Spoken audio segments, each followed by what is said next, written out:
welcome back. So, well, that was Chef Randa with her great breakfast recipe. Remember, on skip breakfast, try to start your day earlier because as we call it the weekend, there are only 2 days to the weekend. And that means you have to make do of the weekend, which are going to be those 48 hours of the weekend. Now, imagine if out of those 48 hours, you're going to spend 12 or 15 hours sleeping each day. That is going to really take away so many of the hours that you could actually be awake and actually have fun. So try to wake up early in the morning, just as you do all through the week as well. Do not change your schedule during the weekend. If you wake up early, you could try so many of the different things that you probably do not really get as much of a time to do. One of the other great things that you could do perhaps is embark on to a journey, a long journey, when you wake up early in the morning, and probably if you find the other members of your family still asleep, embark onto a journey into your storeroom. Try to go and unravel so many of the different treasures that you have in there. Probably there is plenty in your storeroom that you thought is trash 4 years ago, but now when you go and you would have a second look at it, you would really think it's a true treasure and you are going to bring it out into the house. So, well, try to do something like that. Try to do something that you probably would not really have the time during the week to do. Try to utilize the weekend in the best possible way. Well, on this note, talking about the weekend aside, for the moment we are going to be moving on towards one of our subjects of discussion for today in the studio, as we get to see that people are actually having more and more of a social pressure to look good. And when you talk about looking good, you could not possibly look good when you do not have a proper smile. Now, there are many reasons due to which a person may not be able to smile to his fullest, because perhaps he's conscious about his teeth, perhaps there are some kind of mouth diseases that he's suffering from, or many of other factors as such. So on this note, we are going to be talking upon the lines of dental care with Dr. Rakan Shaheen, who is right now joining us from the Riyadh Dental College. We're going to be talking to him more about toothaches and gingivitis as well. Assalamu alaikum, Dr. Alaikum Rakan, salam. and welcome to Good Morning KSA. Thank you for having me. It's a pleasure. It's a pleasure for us to have you as well, Dr. Rakan, especially when we are talking about tooth complications. Now, as I was talking about the perfect smile, we get to see nowadays even more and more people are in the pursuit of having a perfect smile, because nowadays through the media channels, through the magazines, through people having so much of access to world media and the internet, they see beautiful faces, perfect models, perfect smiles, perfect skins. So they always are in the pursuit of beauty, women but men as well. And a lot of times people just take a look at the external beauty and they forget that beauty is deeper than the skin. And a lot of times people just keep on looking at their teeth. Oh, they look white, they look shiny, but sometimes they have underlying dental complications, sometimes they have tooth decay, which would take a little bit of a time before it really starts showing from the outside. So tell us, first of all, I mean, before we start our main subject, which is all about toothaches and gingivitis, as to what is it that a person needs to do to have a perfect oral hygiene? Yeah, that's exactly what you said, that everybody's looking for the perfect smile. Mhm. And for order to have the perfect smile, you need to have good oral health or good health for your teeth. Yeah. And for that to happen, you need to have good oral hygiene. A lot of people don't understand the concept of dental decay or caries or cavities. The main factor in that is the bacteria. And for the bacteria to actually develop dental decay, it needs three major factors: time, environment, and food. It gets the time when we don't brush, the food from the food that we take, and the environment, it chooses the tooth. So if there's a dental plaque or food remnants on the tooth for a long period of time, the bacteria is gonna develop acids, and these acids are gonna destroy the tooth.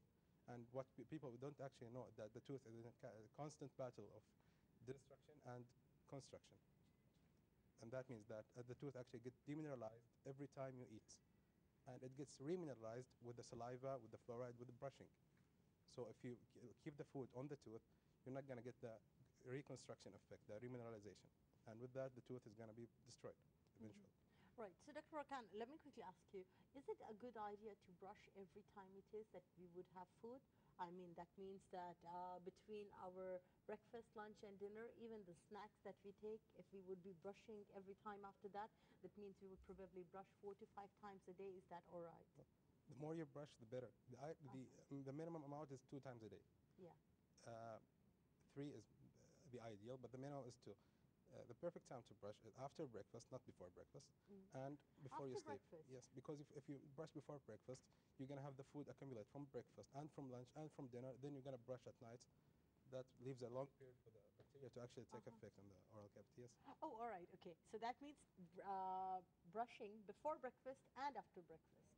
If you can do that, it's Oh, all perfect. But right. Okay. So if you are somebody who does not really like brushing so much, then perhaps you could omit brushing before breakfast and just do it after. well, if you can do that, I'm telling you, it's perfect. But not usually people brush before breakfast because they want to get rid of the bad oral breath or Mm. something, and that's actually caused by the food accumulation through the night. Yeah. So you need to brush before you sleep. That way the teeth is clean because then the pH of the oral cavity decreases, and that gives the perfect environment for the bacteria to grow and develop dental decay. So if you brush before you sleep, after you eat breakfast, that leaves a minimum amount of time for the bacteria to actually take effect. Mm-hmm. Oh, all Most right. definitely. And doctor, since you've already given us like the key of dental hygiene, let us move towards the real topic, which is actually about toothache. Now, we often hear kids complaining about toothache. We also hear adults complaining about toothache. Now, there are different kinds of toothache. There are those when people just complain about toothache, but there is no visible reaction of it. The gums are not really swollen, and there is no discoloration of the teeth. So you would see that perhaps there is like a layer forming on top of the enamel. But there are various kinds of toothache as well. Now, some could also be caused because of the heat and the cold. Mhm. But what do you think are the most common sorts of toothaches, and how is it that we can recover from them? Well, the most common type of toothache is that when you eat sweets or have cold drinks, because that the decay is deep in the tooth, you can't see it from the outside. Because the funny part is that the bacteria moves in triangles. So in the top part you have a small dot, in the bottom part you have a base. Mm. So that's why the tooth decay will develop. If you leave that for a long period of time, the decay is going to keep going until it reaches the root of the tooth Mm-hmm. or the pulp of the tooth. That way you're going to need root canal treatment, and that pain is very severe that most people actually go running to the dentist when they have that. Mm-hmm. Wow. Okay, that is very freaky. I get very much scared of dentists. Dentists are perhaps the one fear that I have, and maybe the real reason that each time somebody would tell me to be pursuing dentist or any sort of a dental surgery as a career, I get scared of it because I myself am very scared to go to a dentist. I've been wanting to go to a dentist for over a decade now, But imagine but if you would actually become a dentist, you would be a pretty dentist, and maybe that would take a lot of people's fear away. well, okay, that is a home discussion. We'll leave it to home. But coming back to you, sir, there are often times when, let's say, younger children, they eat before they go to sleep. And they're very young, so it's very hard to pursue them to actually go to the bathroom and have their teeth brushed. And But especially if they're the kids, kind of kids who like to eat sugar or candy, they may eat their cocket, which they would call chocolate or something. And I mean, if kids do that, what could be the side effects of it? Well, if you're gonna try to make your child start brushing when he's 5 or 4, that's already too late. mhm, The oral hygiene should start from the day the child is born. Uh-huh. Yeah, people consider that there is no teeth, there is no need for oral hygiene. That's a wrong concept. The mhm, infant, after he drinks the milk from a bottle or from his mother, all you need to do is get a wet gauze, a cotton wool, or even a tissue or a napkin, and just clean the oral cavity from the inside. That way, the child already knows that the normal feeling is to have a fresh oral cavity, have a clean oral cavity. So when he grows up, Uh-huh. he knows that the right thing to do is to have a clean cavity. mhm. That way, he'll do the brushing without even having to tell him that.